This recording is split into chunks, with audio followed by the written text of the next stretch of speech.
Mental इंसान, पागल हो? क्या कर रहे हो?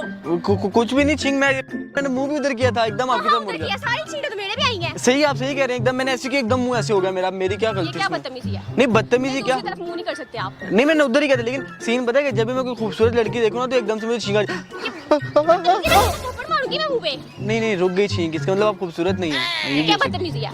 नहीं, आप खूबसूरत हो? नहीं मैंने कब बोला? मैं तो हैंडसम एक हूं, गंदी खूबसूरत छींकें हूं। मार रहे हो मेरे ऊपर। गंदी नहीं, साफ थूक है मेरी थूक सारी साफ होती है। मैं गुटखा पान गंदे हो। नहीं, मैं मावा गुटखा शुटका नहीं ना खाता, इसलिए मेरी थूक साफ है।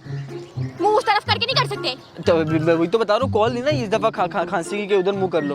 देखिए आंटी, बात पता है क्या? मैं थप्पड़ मारना आंटी कहा दो। आप हो गए आंटी। आंटी पे भी गुस्सा आता नहीं, मैं अंकल हो सकता गंदा हूँ। इंसान।